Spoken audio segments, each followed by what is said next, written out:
Excellencies, distinguished guests, friends and colleagues, welcome to our very first event out of a series of events organized by the Cyprus High Commission this year, celebrating Cypriot culture and history and promoting the cultural, academic and humanitarian work of Cypriots across the globe. 2019 will be a very busy year for us with lots of cultural and academic events already scheduled, lectures, conferences, concerts, festivals, art exhibitions, etc. And please, may I make some marketing here, visit our website, culturalchc.co.uk. You can subscribe to our mailing list. You'll be the first ones to receive our invitations and also our brand new newsletter, which is coming out shortly. Now, to the main course of today's menu. A beautiful woman, a beautiful mind, a beautiful heart. Cypriot-Congolese Νοέλα Κουρσάρης-Μουσούνκα is here with us today to talk about Malaika, this fascinating project that has changed the lives of African girls, providing them with quality education and health services. However, before I give the floor to Νοέλα, allow me to invite on stage His Excellency, the High Commissioner of Cyprus, Mr. Ευριπίδης Ευρυβιάδης, for his own welcoming note.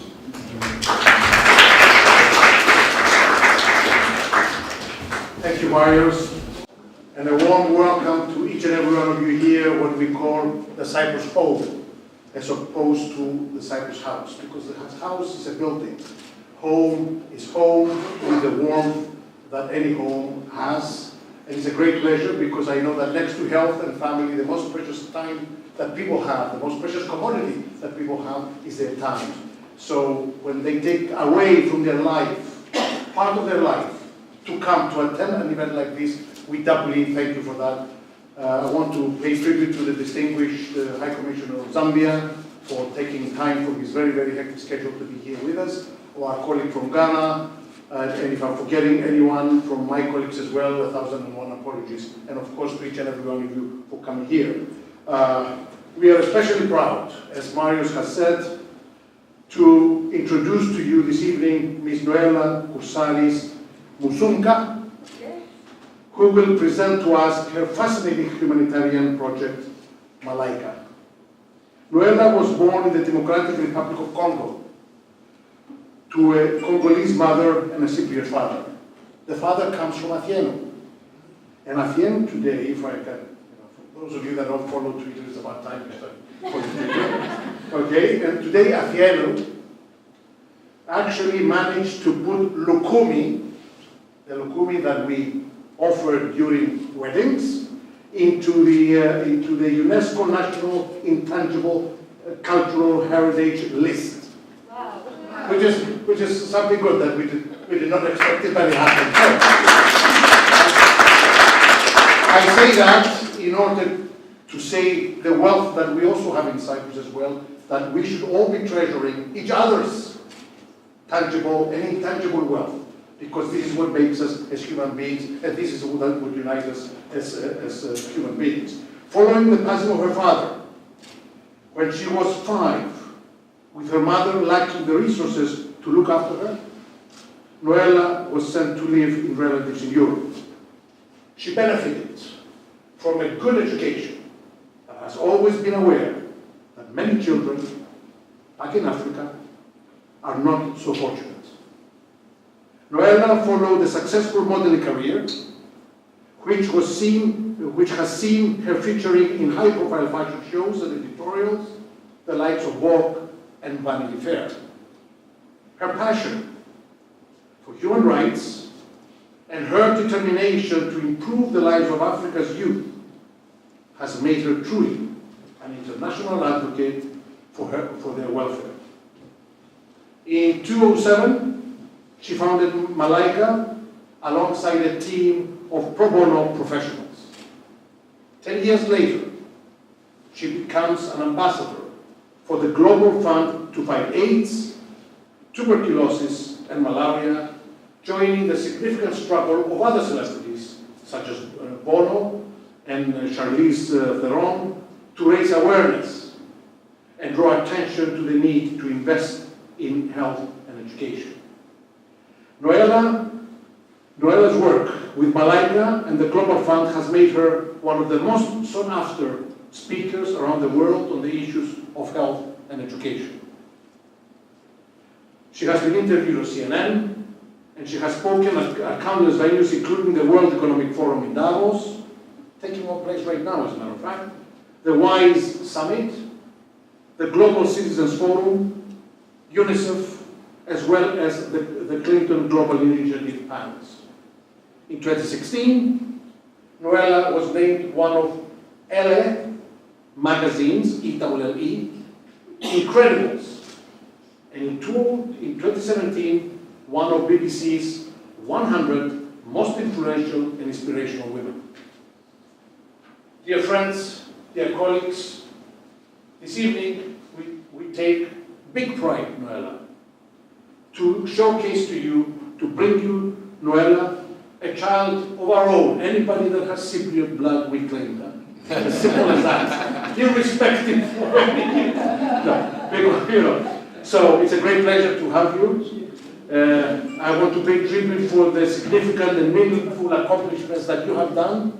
Very, very proud of you. But most importantly, I would like to invite you to join and share with us your passion and your cause that makes you so famous, first and foremost as a human being. Because at the end of the day, that's what should unite us as human beings. So, thank you very much, each and every one of you. Bless you. Good evening, everyone. I think did you read this bio from where? It wasn't me that we were talking about? And you deserve a lot more. It's just words. But thank you so much for having me today. Yes, I feel home. Cyprus is my home. I feel my grandfather come from Atieno. My father is where our journey starts. I go often in Cyprus and have hundreds of members of family. Everybody is called Kursaris. So for the first time I went back there a few years ago, and it was to know where I was from, why my grandfather left Cyprus, why he left Atieno, and he went all the way to Congo, to Lubumbashi, to a small town. So it was one of the most beautiful moments and bonds in my life, and I'm so proud. We have a very difficult story over Cyprus and Congo, but we have such a beautiful bond when we are all here together. With the snow, yes, you were talking, I spoke last year in Davos, but believe me, this year I'm more happier to be here and in more atmosphere with normal people and people that really believe in what we do. For me, it's about individuality, is what we're doing for the world. I don't want to be remembered for who's doing now, UNICEF, or etc., what I did, where I speak. I want to be remembered for what me and our amazing team have been achieving in the Congo. I want to be remembered for the girls that we're transforming their life. We give them the opportunity to dream and to become whatever they want. And so many of you have been supporters of Malaika since many years. I want to thank a special friend that is here, Corey. I have to tell you a story. One day we received a check at our foundation in New York, because the foundation is based in New York. And we were like, where do they find us? How they find us? Where are they from? So we did so many research, where they are and how come they were linked to us. And then it was him, Corey, a childhood friend of a friend of mine that went to the school. And Corey asked, I want to help the foundation with what I have, and which foundation I can help. And they told him, we should help Malaika, because I've been working in Congo and I went to help him for Patrick, your friend. He says one of the most important foundations he's been working. And he went back there last year. And since we have a beautiful relation, he sponsors girls with his family, and it's always coming to events, and that's really, he's the father of another little baby. Congratulations. Now you have two, but it's just a baby. A girl and two girls. Oh wow, good luck, two girls. So I will tell you a little bit about Malaika, but first I want to show you a video, and then I will explain more my story, the journey of Malaika, and how we set up and how we're changing education and transforming and shaking Congo. Τώρα όμως θα πρέπει να μετακινήσουμε γιατί... How much is your way? Yeah, a little bit. All right. Sorry. And next time we will try to put this thing, find some way of taking it out. Okay. And I want to dedicate this night to, before the video starts, I think a lot of you know Nikos Morianis. Yeah. And So sorry. He's been a father figure for me. He's from Atieno, and he died just last week, a few days. And he was such an amazing humanitarian, and he helped a lot Malaika. He was a true nationalist for Cyprus, for Greece, for her identity. And for me tonight, it's for him that I'm here. Congo, over 20 years, more than 6 million people died, more than 2 million people being displaced. So it's a situation that is dramatic. It's a looting of minerals where doesn't benefit the population. My name is Noéla Kουρσάρης-Μουσούνκα. I'm the founder of Malaika. What we believe and want to fusion and really generate the next generation of agent of change through high quality education.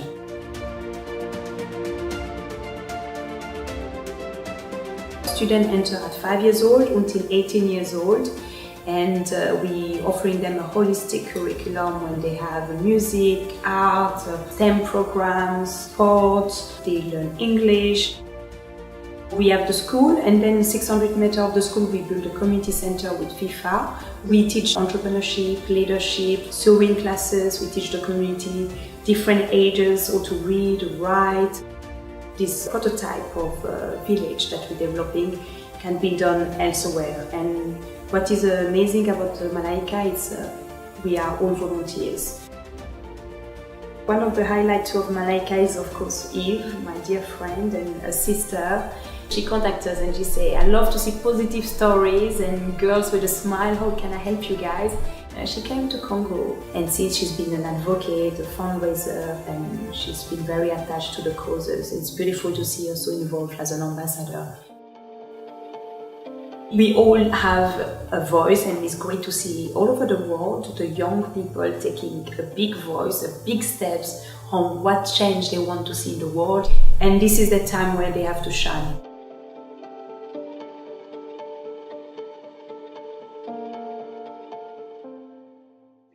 So I left Congo with a hole in my shoes, with a lot of tears to not have a mom and a dad, but that was the beginning of my journey. I went to see back my mother after 13 years, and this is a picture of my dad and my mom, and just before a few weeks he died. That's my mother. After many years I went to see her, and that's my daughter with a baby, and that's my son. I have a daughter, she's 4 years old, and my son is 8 years old. And they come every summer with me and spend time in the village. And for them, it's the second home. So they have 3 homes. They have England, Congo, and Cyprus. And my son is 8 years old, but he's been more than 90 times in the Congo. He go to give his toys. When he go to pick up his friend in the village, he see them sleeping on the floor. He tell me, Mommy, can we go buy mattress? Can we go buy food? At the end of the trip, I'm broke because I have to buy mattress and food for I don't know how many children. But it's beautiful because they will grow on the part that is important to give back, is important the chance they have, and I hope they will carry on Malaika. I did modeling for more than 10 years between London and New York, and it opened me doors. But I always, before when I was young in Belgium and Switzerland, a lot of people were always stopping me to do modeling, but I wanted first to study. So I studied business management, and when I came in London, a lot of people were scouting me, and I did start my career here. But when I became a mother, I decided to put a break because it was important for me. As I didn't have parents, I wanted really to be a mother for my own children. So I did a long time break, and I just came back to modeling last year, and that was one of my first campaigns with Roxanda. And it's very interesting because we're working with this brand. Roxanda is a mother, and she's a child. She's a mother. She has 1 child, and the percentage of the collection that she created, 10% of the percentage will go to Malaika school. So I really do modeling, but with a meaning and where we give back. 260 million children don't go to school, more than 49 million children in sub-Saharan don't go to school. We have 7 million children in the Congo that don't attend school. All of you here, and I know you love your phone, my dear ambassador, but all of you here are linked with the Congo because we have a conflict, economical war that's been imposed to us, where more than 6 million people died over 20 years, a silent genocide, where the mineral has been looted. What you have in your phone, 60-70% of this mineral called coltan come from Congo. What you have in your laptop, in your iPad, in your microwave, we have so many minerals. It's probably one of the richest countries and strategic country in the world. We have what you have in your electric cars is a minerals called the lithium and the cobalt. And again, 70% come from Congo. So when you look at your phone, think about the crisis that Congo is going through.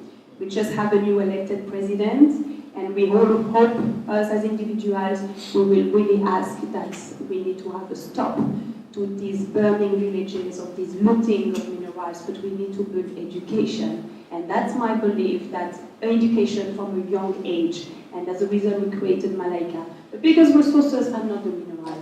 The biggest resources is you, is us, is what we're doing and what we're pushing in our life every day, and what we're pushing our government and our institution and the civil society to do for our country and for our continent and for our world. The beginning of Malaika 12 years ago was just to sponsor a few girls going to school and going to an orphanage. They were abused or sexually abused, or they were living in the streets. But every time we wanted to help them more, there were so many people between. So we decided, why not building our own school? The Foundation Malaika is registered in New York and in the Congo. I don't take any salary of my foundation.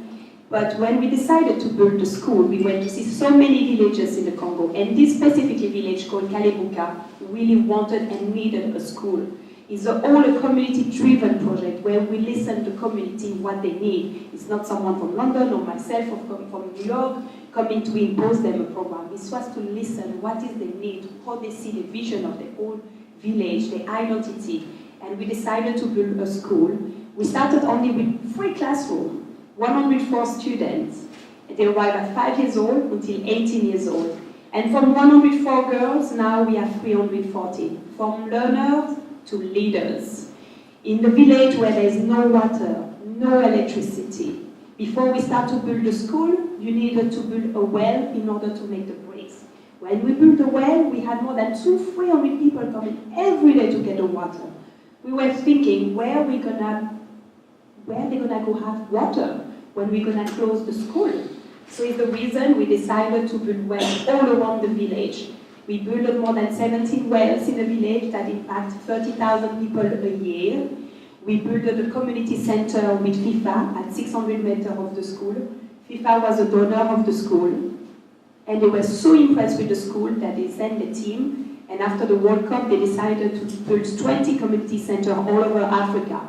And they chose Malaika to be the 19th center to build with us. And it's very important because we impact more than 5,000 people a year going to free classes at the community center where the parents, the mothers, the youth, the boys, they come to learn to read in French, to read in Swahili, to learn math programs, STEM programs. They learn to do sewing programs where we teach them to be leaders, to talk about conflict resolution, where we use sport as a social movement, as a social change.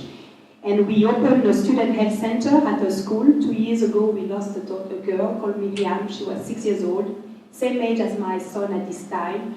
And it was between Christmas and New Year. More than 200 children die every day under 5 years old of malaria. So it was a big wake-up. You cannot do education without health. It's the reason we built a student health center, and we just have 1,500 malaria nets that just arrived today. And the last few years we've distributed 9,000 malaria nets all over the villages because it's very, very important.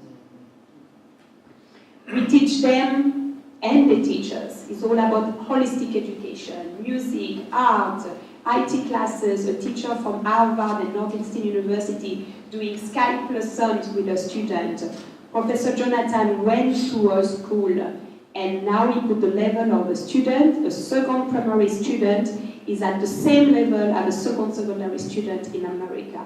They noticed some students are very bright and they would like to invite 2 students for a summer camp at Harvard in 2020. Can you imagine a girl that have 2-3 meals a week only, but going to Malaika school, have breakfast and lunch, that sleep on the floor, that has no shoes, but she has a dream. She go to Malaika school, and maybe in summer camp 2020, she will go at Harvard for a camp. For me, it's beyond my dream that I achieve Malaika.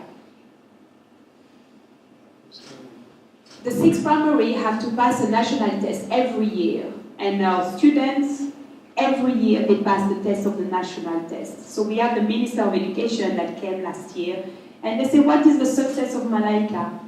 And we told her the success of Malaika is first of all the passion that the staff puts into the school, and is the passion of the student going every day to learn, and is everything that we're offering. You cannot just put them in a school.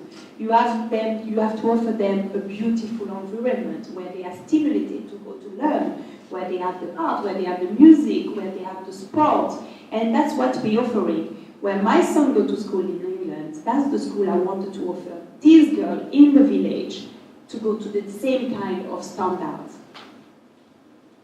Rose want to become a journalist. Miriam, she's our student that died 2 years ago, and we opened a student health center on her name. Louise wants to become a lawyer.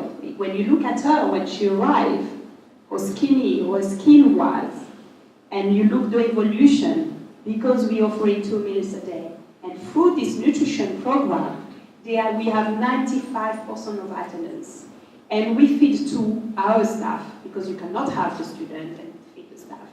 And what is very important, an average salary of a teacher in the Congo is maybe between $40 and $50, but our teachers, we pay them around $250, because we want our teachers to be able to look after their own family, to send their own children, to have the peace of mind when they leave their home, they know their family is okay. And they can go to look after these kids. And they're not going to be doing hundreds of jobs beside. When the staff go there, they're passionate about it. The community center is the mothers learning to come to do sewing classes. They can make bags, and now we're selling the bags, and the money go to the programs. They can now open a laptop, they can start to write. We have boys, a lot of boys coming to learn. We have all kinds of ages coming, and in February, because the demand is so high, we're going to build 3 more classes at the community center. It's not easy to fundraise. You need to have a lot of tenacity. There's 100,000 of foundation. What made the difference of Malaika is because we are small, we are dedicated, we are very focused in our program, and we show results and we transform any life. We don't eradicate poverty with poverty and showing sad pictures, we are empowering them. We're growing our own food. The food that we're growing go to the canteen. I have the salad, it was really, really yummy food. And every summer I go spend 6-7 weeks there, so you are all welcome to join me whenever you want to come. It's not as dangerous that you read in the press. Congo is a beautiful, beautiful country with beautiful people. And sometimes people go there and they say they will teach, but believe me, you learn a lot from them. The wisdom of the villagers, the wisdom of the mothers, the wisdom of the fathers, what they teach you, the values, the respect, a lot of things that we're losing here. And you can talk with them. You don't have a phone to communicate with them. They talk with you, and that's a beautiful, beautiful insight when you're there. You feel at peace in a village. This is all a staff. We believe that empowering and training the teachers and the local management is very important. We want to give them the tool that they are the driver of this vehicle. And they are the driven change, and they understand better than all of us what is happening in their country. They speak the language, they understand the community, they're from there, they know the struggle, they know the success, and they know the potential of the country, and they know their own potential. we want to duplicate this model, but it will be only one Malaika. So we're writing the manual of operations that we want to see anyone that wants to duplicate the model of the school, the community center, the wells, the agriculture, that they can develop that anywhere in the world. So for me, it was very important to be here because the Cyprus community have been amazingly supporters of Malaika since day one. From the ambassadors in New York hosting an event, from donors, from people coming to the school. On the ground, we have the Cypriot Greek community coming to donate things and goods. For me, we are one family. It's not being Cypriot, it's not being Greek, it's not being Congolese, it's not being Zambian. We are all human. It's how to work together. And what we're teaching our generation, our own children, we're living in a very frictionless world. And it's more important than ever to be together because it's a critical time for our society. And I learn every day. For me, it's not, I come to talk for them. I don't come to talk for me and to shine. I don't need that. I'd be happy to watch TV, Peppa Pig with my daughter on my sofa. It's much better. But if I come here, it's really for them and the belief we have. So now I think we're going to have some questions and answers, and you can ask me a lot of questions. And to maintain all this program is $400,000 a year. So we have a lot of corporate, family foundation. We have a lot of individuals sponsoring girls, sponsoring the meals program, sponsoring the school supplies. So we have different ways. And we have a lot of people donating their time, their skills, writing, running a marathon, organizing a tea party, organizing a yoga class, organizing a concert. So there's a lot of many ways where people contribute. I think it's your turn. Mario? Yeah. Thank you again for coming tonight, and I hope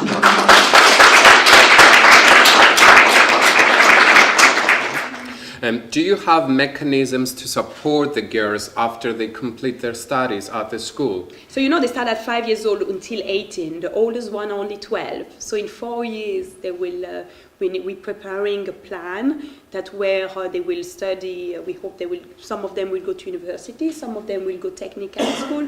I didn't do university. I'm more person that act, and I'm super street smart. So for me, whatever they want to do, and if you told me that over 12 years we will have raised nearly $6 million over Malaika, that we'll have built a school, we will have done everything, I would not have believed. It's because you have to work so hard and you have to believe. And I think to have a face, or so many faces every day in your mind, you know why you're working. You know why you're getting up, and that's for me, that's the highlight of what I do and what is the team. Like Betty is here and so many supporters here. What was your inspiration for Malaika? I mean, when it first got into your mind that I want to do it, or how it started? Was it did you ever know that it's going to expand so much? No, I thought we will be sponsoring only a few girls a year and they will go to school. I never thought that we'll be able to build. It's very expensive to build in Congo. The school, as you see, cost us nearly $900,000. So it's the reason we build it step by step. So I never thought, oh my God, how am we going to raise $5, $10, $100, $20,000? It's a journey, and people trust us. We are very transparent in our finance. I don't take salary. The foundation account is on our website. But what is very touching is the donor donating $5, $10. Is someone in the village that don't even earn so much money coming with a cement bag of $17, believing in the school. Where we were building the school, one or two fathers came with a bag. Or when we're doing the meals program, a mother come with a flour bag. That's worth nearly $13. For them, is a lot of money. So this kind of gesture give you really the go get it. Mm-hmm. And I think then a lot of donors came to Congo to see the school. And then it's becoming a word of mouth, and then more press talk about it. But the key is really all these donors coming to the school. They are very key because then they talk. And I guess it's something that gets bigger and bigger all the time with the health center and the supporting center, the community center. Sorry. Yeah, it's becoming bigger, but we're gonna stop because Because what is very important is to keep being focused and to really strengthening what we have. We need to invest more in the teachers' training, in the curriculums. We need to really emphasize English classes. I'm really looking for an English teacher to go there, if you know anybody. So it's really strengthening all the programs we have. And how? And we push the government to make the roads. And because remember, it's a village where there's no electricity, there is no water, so we had to build all the school is on panel solar and the community center too. So the government started the road every year a little bit, but I have to give them credit. They're nearly arriving at the community center. So that was such a big celebration for the village. So you see, I knock every time I was going to Congo, I went to see the Minister of Infrastructure and the governor. I said, can you make the road, please? That's the only thing we're asking.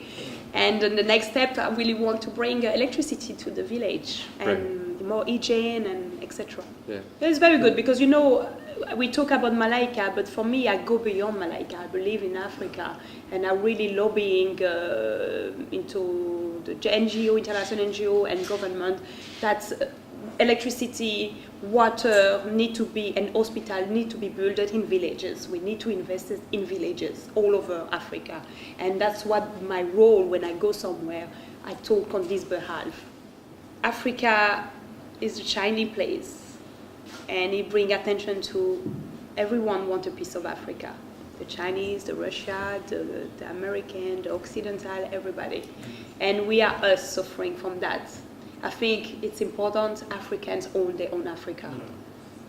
To answer your question, yes, we work with we partners with local NGOs, international NGOs, but you have to be careful with so many partnerships you have, because the local staff, if you put them too many partnerships, they won't be able to really applicate the program. So you need to choose every year 2 programs or 3 partnerships that you really implement A to Z with the result, with the mapping programs, with the timeline.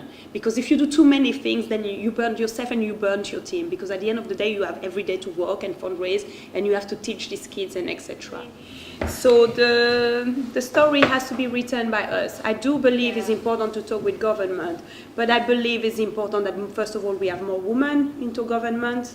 And we have maybe 1 president woman in Ethiopia. Do you agree? I do think we need to implicate for all this policy you want to create, we need to implicate the youth. Yeah. The youth represent more than 65% of the continent. Our government is old. How can you represent me? How can you represent my children? I'm sorry, I love them, but more women, more youth, and then we can be a table where the civil society and all of us can really talk about policy and the future and etc. But until the table, we don't have the youth and the women coming to talk, I don't think so we can exceed that moving forward. But I think for me as individual and being in the public eye, to conference, to press, I don't know, this month I have so many press coming up, Vogue, Ellen, etc., and they're all asking me my dream for Africa and for Congo. I want to stay neutral. But I want to be behind the scene to really ask my governments all over Africa, because I'm not only Congolese, I'm African, I'm Cypriot, I'm a human being. I want really all over the world we invest more in education. I really want to invest more in health and what the basic needs we need. That's what I want to be an advocate, and politics is not for me because I will be too radical, so I'd rather stay far of it. And I don't need millions. We need leaders. Martin Luther King say, we need leaders that love humanities and not publicity. We want leaders that really ready to die for their own country. And that's what the kind of leaders I want to see in my country and in my continent. But I want to be part of the change, definitely, in creating Malaika and bring out the partnership and bringing these children. One of them saying to me, Marcelina, I want to be a president. Yes, you can be a president. And for me, you know, I grew up abroad. So I learned a lot from Congo and Africa when I go. I went to Ghana, went to South Africa. I was awarded last month by the Mandela family for Mandela 100 years. And all these awards and all of that doesn't mean anything. I just want to be happy. I'm a mother of my 2 kids, and I want to see them growing, and I want to give my back to the society, and it's great to be able to represent them. but our politicians need to be really less greedy. I can see you, my friend, my uncle, my dad, because in you I seeing a dad. I think for you to come here, it's very nice. And to see you so simple. And I think the African countries need to work more together too. That's something that we need to really to address. One last question, very important. How do we help? How can people contribute to Malaika? I say to sponsor a girls a year, to support the meals program, to come to volunteer at the school, to spread the message, to send a dictionary in French, English to the school, to write them, to do a Skype with them, to motivate them, to tell your story to them, and to really embrace them and give them hope. Congo has been through a tough time the last 20 years, and it's time where we give a hope. Congo gives to the world in terms of our minerals. It's time we give back to Congo.